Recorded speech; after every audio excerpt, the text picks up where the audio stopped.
ಬುಲ್ಡೋರಾಮಯ್ಯನ ಸರ್ಕಾರಕ್ಕೆ 3 ವರ್ಷ. ಇದು ಬಡವರ ಉದ್ಧಾರವೋ ಅಥವಾ ಕುರ್ಚಿಯ ಆಟವೋ? ನಮಸ್ಕಾರ, ಇದು ಫಸ್ಟ್ ಕನ್ನಡದ ಎಡಿಟರ್ ಸ್ಪೆಷಲ್. ಇವತ್ತು ನಾವು ವಿಧಾನಸೌಧದ AC ರೂಮಿನಲ್ಲಿ ನಡೆಯುವ ರಾಜಕೀಯದ ಬಗ್ಗೆ ಮಾತಾಡ್ತಿಲ್ಲ. ನಿಮ್ಮ ಮನೆಯ ಒಲೆಯ ಮುಂದೆ ಕುಳಿತು ಲೆಕ್ಕ ಹಾಕ್ತಿದ್ದೇವೆ. ಮೇ 2023ರಲ್ಲಿ ಭರ್ಜರಿ ಬಹುಮತದೊಂದಿಗೆ ಅಧಿಕಾರಕ್ಕೆ ಬಂದ ಕಾಂಗ್ರೆಸ್ ಸರ್ಕಾರಕ್ಕೆ ಈಗ ಸರಿಸುಮಾರು 3 ವರ್ಷ. ಅದಷ್ಟೇ ಅಲ್ಲ ಗೆಳೆಯರೆ, ಜನವರಿ 2026ರ ಹೊತ್ತಿಗೆ ಮುಖ್ಯಮಂತ್ರಿ ಸಿದ್ದರಾಮಯ್ಯನವರು ಸುದೀರ್ಘ ಕಾಲ ಅಧಿಕಾರ ನಡೆಸಿದ ದಾಖಲೆ ಬರೆದಿದ್ದಾರೆ.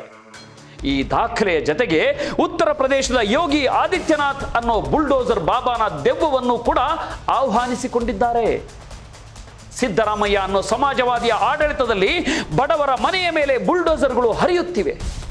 ಬಡವರ ನೆತ್ತಿಯ ಮೇಲಿನ ಸೂರು ನೆಲಕ್ಕೆ ಒರಗುತ್ತಿದೆ. ಬಡವರ ಆಸರೆಯೇ ನುಚ್ಚು ನೂರಾಗುತ್ತದೆ. ಅಂದಮೇಲೆ ಇದು ಬೇಲಿಯ ಎದ್ದು ಹೊಲವ ಮೇಯ್ದಂತೆ ಅಲ್ಲವೇ?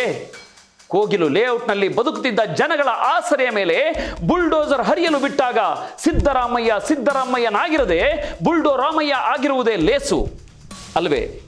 ಇಂಥ ಟೈಮ್ನಲ್ಲಿ ಅವರು 3 ವರ್ಷಗಳನ್ನು ಪೂರೈಸಿ ಮಹಾ ಮಾನವತಾವಾದಿ ದೇವರಾಜು ಅರಸು ಅವರ ದಾಖಲೆಯನ್ನ ಮುರಿದರು ಅನ್ನುವ ಕಾರಣಕ್ಕೆ ಸಂಭ್ರಮಿಸೋದು, ವ್ಯಥೆ ಪಡೋದು ಪ್ರಜ್ಞಾವಂತ ವೀಕ್ಷಕರಾದ ನೀವೇ ತೀರ್ಮಾನಿಸಬೇಕಿದೆ.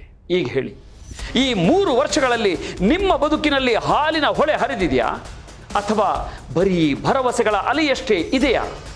ಒಂದು ಕಡೆ ನಿಮ್ಮ ಕೈಗೆ ಗ್ಯಾರಂಟಿ ಹಣ ಸಿಗುತ್ತಿದೆ, ಇನ್ನೊಂದು ಕಡೆ ಅದೇ ಕೈಯಿಂದ ಬೆಲೆ ಏರಿಕೆ ಹೆಸರಲ್ಲಿ ಸರ್ಕಾರ ಹಣ ಕಿತ್ತುಕೊಳ್ಳುತ್ತಿದೆ. ಇವತ್ತು ನಾವು ಸಿದ್ದರಾಮಯ್ಯ ಮತ್ತು DK ಶಿವಕುಮಾರ್ ಅನ್ನೋ ಸೋ ಕಾಲ್ಡ್ ಜೋಡೆತ್ತುಗಳ 3 ವರ್ಷದ ಆಡಳಿತವನ್ನ ಹರಿಯುವ ನೀರಿಗೆ ಹಿಡಿದ ಕನ್ನಡಿಯಂತೆ ಬಿಚ್ಚಿಡಲಿದ್ದೇವೆ. ಬನ್ನಿ, ಎಲ್ಲೂ ಸ್ಕಿಪ್ ಮಾಡದೆ ಪೂರ್ತಿ ವಿಡಿಯೋ ನೋಡಿ ಸತ್ಯ ಏನು ಅಂತ ತಿಳಿದುಕೊಳ್ಳೋಣ. 5 ಗ್ಯಾರಂಟಿಗಳು. ಹೊಟ್ಟೆಗೆ ಅನ್ನ ಸಿಕ್ತು, ಆದರೆ ರಾಜ್ಯದ ಖಜಾನೆ ಖಾಲಿ ಆಯ್ತಾ? ಎಸ್, ಕಾಂಗ್ರೆಸ್ ಸರ್ಕಾರ ಅಧಿಕಾರಕ್ಕೆ ಬಂದಿದ್ದು ಇದೇ ಗ್ಯಾರಂಟಿಗಳ ಮೇಲೆ. ಇವತ್ತು ಸುಮಾರು 1.37 ಕೋಟಿ ಕುಟುಂಬಗಳಿಗೆ ಯಾವುದಾದರೂ ಒಂದು ಯೋಜನೆಯ ಲಾಭ ಮುಟ್ಟುತ್ತಿದೆ ಅಂತ ರಾಜ್ಯಪಾಲರೇ ಹೇಳಿದ್ದಾರೆ. ಅದರ ಪಟ್ಟಿಯನ್ನೇ ನೋಡ್ತಾ ಹೋಗೋಣ. ಶಕ್ತಿ ಯೋಜನೆ, ಮಹಿಳೆಯರು ಫ್ರೀಯಾಗಿ ಓಡಾಡ್ತಿದ್ದಾರೆ. ಇದರಿಂದ 19% ಮಹಿಳೆಯರಿಗೆ ಹೊಸ ಕೆಲಸಗಳು ಸಿಕ್ಕಿವೆ. ಬೆಂಗಳೂರಿನಲ್ಲಿ ಈ ಪ್ರಮಾಣ 34%. ಗೃಹಲಕ್ಷ್ಮಿ, ಮನೆ ಯಜಮಾನಿಗೆ ತಿಂಗಳಿಗೆ 2,000 ರೂಪಾಯಿ ಬರ್ತಿದೆ. 94% ಹೆಣ್ಣು ಮಕ್ಕಳು ಈ ಹಣವನ್ನು ಪೌಷ್ಟಿಕ ಆಹಾರ ಮತ್ತು ಆರೋಗ್ಯಕ್ಕೆ ಬಳಸ್ತಿದ್ದಾರೆ. ಗೃಹಜ್ಯೋತಿ ಮತ್ತು ಅನ್ನಭಾಗ್ಯ, ಉಚಿತ ವಿದ್ಯುತ್ ಮತ್ತು ಅಕ್ಕಿಯ ಹಣ ನಿಮ್ಮ ಮನೆಯ ಖರ್ಚು ಕಡಿಮೆ ಮಾಡಿರಬಹುದು. ಆದರೆ ಕೇಳಿ ಗೆಳೆಯರೆ, ಈ ಗ್ಯಾರಂಟಿಗಳಿಗೆ ವರ್ಷಕ್ಕೆ ಬರೋಬ್ಬರಿ 51,034 ಕೋಟಿ ರೂಪಾಯಿ ಖರ್ಚಾಗ್ತಿದೆ. ಐ ರಿಪೀಟ್, ಬರೋಬ್ಬರಿ 51,034 ಕೋಟಿ ರೂಪಾಯಿ ಖರ್ಚಾಗ್ತಿದೆ. ಜನಪರ ಯೋಜನೆ ಅಂದಮೇಲೆ ಖರ್ಚು ಆಗೇ ಆಗುತ್ತೆ. ಆದರೆ ಇದನ್ನ ಕೊಡೋರು ಯಾರು ಸ್ವಾಮಿ? ಏನು ಅಂಬಾನಿ, ಅದಾನಿ, ಟಾಟಾ, ಬಿರ್ಲಾ ಕೊಡ್ತಾರೆ ಅಂತ ಅನ್ಕೊಂಡ್ರಾ? Never, no. ಈ ಹಣ ಹೊಂದಿಸಲು ಸರ್ಕಾರ ನಿಮ್ಮ ಮೇಲೆ ಡೀಸೆಲ್, ಪೆಟ್ರೋಲ್, ಹಾಲು, ಮಕ್ಕಳ ಬಿಸ್ಕತ್ತು ಮುಂತಾದವುಗಳ ಬೆಲೆ ಏರಿಸಲಿಲ್ವೇ? ಅದು ಸಾಲದು ಅಂತ ಸಿಕ್ಕ ಕಡೆಗೆಲ್ಲ ಸಾಲ. ನಿಮ್ಮ ಮೇಲೆ ಸಾಲ ಎಂಬ ಶೂಲ. ಇದೇ ನಿಟ್ಟಿನಲ್ಲಿ ಹೋದರೆ ರಾಜ್ಯದ ಒಟ್ಟು ಸಾಲ 2026ರ ಹೊತ್ತಿಗೆ 25% ಏರೋದು ಗ್ಯಾರಂಟಿ. ಇದು ನಿಮ್ಮ ಮೊಮ್ಮಕ್ಕಳ ತಲೆ ಮೇಲೆ ಬೀಳುವ ಸಾಲ ಅಲ್ವಾ? ಇದು ಎಷ್ಟನೇ ಗ್ಯಾರಂಟಿ ಅಂತ ಜೋಡೆತ್ತುಗಳೇ ಹೇಳಬೇಕು. ಹಗರಣಗಳ ಸುಳಿ ಕರಾಳ ಕಥೆ. ನಾವು ಭ್ರಷ್ಟಾಚಾರ ಮಾಡಲ್ಲ ಅಂದವರು ಈಗ ಕೋರ್ಟು ಕಚೇರಿ ಅಲೀತಿದ್ದಾರೆ. ಅವುಗಳ ಲಿಸ್ಟ್ ನೋಡೋದಾದ್ರೆ, ಮೂಡ ಹಗರಣ. ಮೈಸೂರಿನಲ್ಲಿ ನಿಯಮ ಮೀರಿ ಸೈಟುಗಳನ್ನು ಹಂಚಿಕೆ ಮಾಡಿದ ಆರೋಪ ಬಂದಿತ್ತು. ಸ್ವತಃ ಸಿದ್ದರಾಮಯ್ಯನವರ ಕುಟುಂಬದ ಹೆಸರೇ ಇಲ್ಲಿದೆ. ಇಡಿ ಈಗಾಗಲೇ ಸುಮಾರು 460 ಕೋಟಿ ರೂಪಾಯಿ ಬೆಲೆ ಬಾಳುವ ಆಸ್ತಿಗಳನ್ನು ಜಪ್ತಿ ಮಾಡಿದೆ. ಕೇವಲ ಸಿದ್ದರಾಮಯ್ಯ ಅವರ ಪತ್ನಿ ಪಾರ್ವತಿ ಅವರಷ್ಟೇ ಅಲ್ಲ, ಮಂತ್ರಿ ಭೈರತಿ ಸುರೇಶ್ ಮೇಲೆಯೂ ತನಿಖೆಯ ತೂಗುಗತಿ ಇದೆ. ವಾಲ್ಮೀಕಿ ನಿಗಮದ ಹಗರಣ. ST ಸಮುದಾಯದ ಬಡ ಮಕ್ಕಳ ಉದ್ಧಾರಕ್ಕೆ ಇಟ್ಟಿದ್ದ ಹಣದಲ್ಲಿ 89.6 ಕೋಟಿ ರೂಪಾಯಿಯನ್ನ ಹೊಡೆದು ಹಾಕಲಾಗಿದೆ. ಇದರಲ್ಲಿ ಮಾಜಿ ಸಚಿವ ನಾಗೇಂದ್ರ ಅವರನ್ನ ಜೈಲಿಗೂ ಕಳುಹಿಸಲಾಗಿತ್ತು. ಬಡವನ ಹೊಟ್ಟೆ ಹೊಡೆಯೋ ಈ ಪಾಪದ ದುಡ್ಡು ಯಾರ ಜೇಬಿಗೆ ಹೋಯಿತು? ಮುಖ್ಯಮಂತ್ರಿಗಳು ಇದಕ್ಕೆ ಉತ್ತರ ಕೊಡ್ತಾರಾ? ಕನಿಷ್ಠ ಆತ್ಮಸಾಕ್ಷಿಗಾದರೂ ಲೆಕ್ಕ ಕೊಡಬೇಕು ಅಲ್ವಾ? ಸ್ಕಾಲರ್ಶಿಪ್ಗೆ ಹಣವಿಲ್ಲ, ಓದೋದು ಹೇಗೆ? ಹಳ್ಳಿಯ ಬಡ ವಿದ್ಯಾರ್ಥಿಗಳಿಗೆ ಓದಲು ಆಸರೆ ಆಗೋದು ಸ್ಕಾಲರ್ಶಿಪ್. ಸ್ಕಾಲರ್ಶಿಪ್ ಸಿಗೋ ಕಾರಣದಿಂದಲೇ ಎಷ್ಟೋ ವಿದ್ಯಾರ್ಥಿಗಳು ನೆಮ್ಮದಿಯಿಂದ ಓದುತ್ತಿದ್ದರು. ಆದರೆ ಈ ಸರ್ಕಾರದ ಈ ಅವಧಿಯಲ್ಲಿ ಏನಾಗಿದೆ ನೋಡಿ, ಸುಮಾರು 1.6 ಲಕ್ಷ ಹಿಂದುಳಿದ ಮತ್ತು ಅಲ್ಪಸಂಖ್ಯಾತ ವಿದ್ಯಾರ್ಥಿಗಳಿಗೆ ಕಳೆದ 2 ವರ್ಷಗಳಿಂದ ಸ್ಕಾಲರ್ಶಿಪ್ಪೇ ಸಿಕ್ಕಿಲ್ಲ. ಬಜೆಟ್ನಲ್ಲಿ ಶಿಕ್ಷಣಕ್ಕೆ ನೀಡುತ್ತಿದ್ದ ಪಾಲನ್ನ 12% 10.8% ಇಳಿಸಲಾಗಿದೆ. ಹಳೆ ಶಾಲೆಗಳ ರಿಪೇರಿ ಇಲ್ಲ, ಹೊಸ ಶಿಕ್ಷಕರ ನೇಮಕಾತಿ ಇಲ್ಲ, ಗ್ಯಾರಂಟಿ ಕೊಡೋಕೆ ದುಡ್ಡಿದೆ.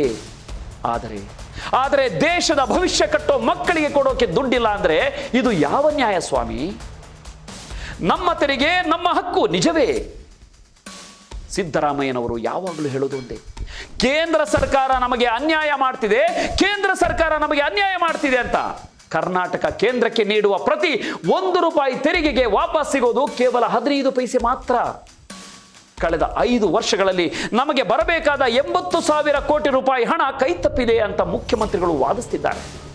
ಇದು ನಮ್ಮ ಹಕ್ಕು, ನಾವೆಲ್ಲ ಒಗ್ಗಟ್ಟಾಗಬೇಕು ಅನ್ನೋದು ಅವರ ಮಾತು. ಆದರೆ ವಿರೋಧ ಪಕ್ಷದವರು ಹೇಳೋದೇ ಬೇರೆ. ಇವರು ಹಗರಣಗಳನ್ನು ಮುಚ್ಚಿ ಹಾಕೋಕೆ ಕೇಂದ್ರದ ಮೇಲೆ ಗೂಬೆ ಕೂರಿಸ್ತಿದ್ದಾರೆ ಅಂತ. ಸತ್ಯ ಎಲ್ಲೋ ಮಧ್ಯದಲ್ಲಿದೆ, ಆದರೆ ನಷ್ಟ ಮಾತ್ರ ನಮಗೆ ಅಲ್ವಾ? ಕುರ್ಚಿ ಕಿತ್ತಾಟ ಮತ್ತು ಜಾತಿ ರಾಜಕಾರಣ ಈಗ ವಿಧಾನಸೌಧದಲ್ಲಿ ನಡೆಯುತ್ತಿರೋದು ಬರೀ ಸೈಟ್ ಆಟವಲ್ಲ, ಕುರ್ಚಿ ಆಟ. 2.5 ವರ್ಷ ಆದಮೇಲೆ ಅಧಿಕಾರ ಬಿಡಬೇಕು ಅಂತ DK ಶಿವಕುಮಾರ್ ಬೆಂಬಲಿಗರು ಕೂಗ್ತಿದ್ದಾರೆ. ಸಿದ್ದರಾಮಯ್ಯನವರು ಕುರ್ಚಿ ಬಿಡೋಕೆ ತಯಾರಿಲ್ಲ. ಈ ಕಿತ್ತಾಟದ ನಡುವೆ ಜಾತಿ ಸಮೀಕ್ಷೆ ಅಂದ್ರೆ ಕ್ಯಾಸ್ಟ್ ಸೆನ್ಸಸ್ ಮತ್ತು ಒಳ ಮೀಸಲಾತಿ ಬಿಲ್ ಅನ್ನ ಕೆಲವು ಸಮರ್ಥನೆ ಕೋರಿ ರಾಜ್ಯಪಾಲರು ವಾಪಸ್ ಕಳಿಸಿದ್ದಾರೆ. ಅದರ ಬಗ್ಗೆ ಯಾವುದೇ ಅಪ್ಡೇಟ್ಸ್ ಇಲ್ಲ. ಯಾರಿಗೆ ಎಷ್ಟು ಮೀಸಲಾತಿ ಸಿಗಬೇಕು ಅನ್ನೋ ವಿಷಯದಲ್ಲಿ ಸರ್ಕಾರವೇ ಗೊಂದಲದಲ್ಲಿದೆ. ಇದರ ಪರಿಣಾಮವಾಗಿ ಸುಮಾರು 4 ಲಕ್ಷ ಸರ್ಕಾರಿ ಹುದ್ದೆಗಳು ಖಾಲಿ ಇದ್ರೂ ನೇಮಕಾತಿ ಆಗ್ತಿಲ್ಲ.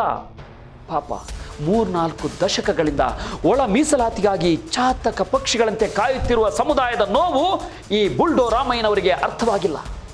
ಇದರ ನಡುವೆ ಕೇಂದ್ರ ಸರ್ಕಾರ ಮನರೇಗಾ ಹೆಸರು ಬದಲಾಯಿಸಿದೆ. ಇದರಿಂದ ಕೆರಳಿದ ಸಿಂಹವಾದ ಸಿದ್ದರಾಮಯ್ಯ ರಾಜ್ಯದ ಎಲ್ಲ ಗ್ರಾಮ ಪಂಚಾಯಿತಿಗಳಿಗೆ ಮಹಾತ್ಮ ಗಾಂಧಿ ಹೆಸರಿಡಲು ಸರ್ಕಸ್ ಮಾಡ್ತಿದ್ದಾರೆ. ಅಲ್ಲ, ಹೆಸರು ಬದಲಾಯಿಸಿದರೆ ಏನು ಸಿಗುತ್ತೆ ಸ್ವಾಮಿ? ಜನರ ಬದುಕು ಬದಲಾಯಿಸಿ ಅಂತ ಜನ ಕೇಳ್ತಿರೋದು ಬಹುಶಃ ಈ ಬುಲ್ಡೋ ರಾಮಯ್ಯನವರಿಗೆ ಕೇಳ್ತಿಲ್ಲ. ಅವರು ಗಾಂಧಿಯವರ 3 ಕೋತಿಗಳ ಹಿಂದೆ ಬಚ್ಚಿಟ್ಟುಕೊಂಡಂತಿದೆ. ಕೊನೆಯದಾಗಿ ಈಗ ಚುನಾವಣೆ ನಡೆದರೆ ಏನಾಗುತ್ತೆ?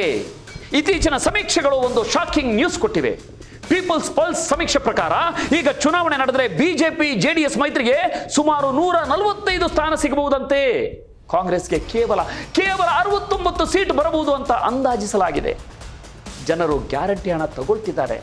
ಆದರೆ ಸರ್ಕಾರದ ಮೇಲಿರೋ ನಂಬಿಕೆ ದಿನೇ ಕಡಿಮೆ ಆಗ್ತಿದೆ ಅಂತ ಸಿ ವೋಟರ್ ಮೂಡ್ ಟ್ರ್ಯಾಕರ್ ಹೇಳ್ತಿದೆ. ಬುಲ್ಡೋ ರಾಮಯ್ಯ ಸರ್ಕಾರದ ಮುಂದೆ ಇನ್ನು 2 ವರ್ಷ ಬಾಕಿ ಇದೆ. ನೆನಪಿಡಿ, ಇನ್ನು 2 ವರ್ಷಗಳ ಟೈಮ್ ಇದೆ. 2 ದಿನ ಅಲ್ಲ, 2 ತಿಂಗಳಲ್ಲ. ಈ ಅಮೂಲ್ಯ ಸಮಯದಲ್ಲಿ ಏನೆಲ್ಲ ಮಾಡಬಹುದು? ತಮಿಳಿನ ಮೊದಲ್ವನ್ ಸಿನಿಮಾದ ನಾಯಕ ಒಂದೇ ಒಂದು ದಿನದಲ್ಲಿ ರಾಜ್ಯದ ಹಣೆ ಬರಹನ್ನೇ ಬದಲಾಯಿಸ್ತಾನೆ. ಅದು ಸಿನಿಮಾವಾದರೂ ವಾಸ್ತವದಲ್ಲಿ ಅದಕ್ಕಿಂತಲೂ ಚೆನ್ನಾಗಿ ಕೆಲಸ ಮಾಡಬೇಕು. ಅದಕ್ಕೆ ಬೇಕಾಗಿರೋದು ಜನಪರವಾದ ಗುಂಡಿಗೆ ಮತ್ತು ಇಚ್ಛಾಶಕ್ತಿ. ಇದೇ ಇಚ್ಛಾಶಕ್ತಿಯಿಂದ ಸಿದ್ದರಾಮಯ್ಯ ಆಗಲಿ DK ಶಿವಕುಮಾರ್ ಆಗಲಿ ತಮ್ಮ ಸರ್ಕಾರದ ಮೇಲಿರುವ ಹಗರಣಗಳ ಆರೋಪಗಳನ್ನು ಸರಿಪಡಿಸಿ ಅಭಿವೃದ್ಧಿ ಕಡೆಗೆ ಗಮನ ಹರಿಸ್ತಾರಾ ಅಥವಾ ಬರೀ ಕುರ್ಚಿ ಉಳಿಸಿಕೊಳ್ಳಲು ಹೋರಾಡ್ತಾರಾ ಅನ್ನೋದು ಮೋದಿ ಸಾಹೇಬರು ಕೇಳಿದ 15 ಲಕ್ಷದ ಪ್ರಶ್ನೆ.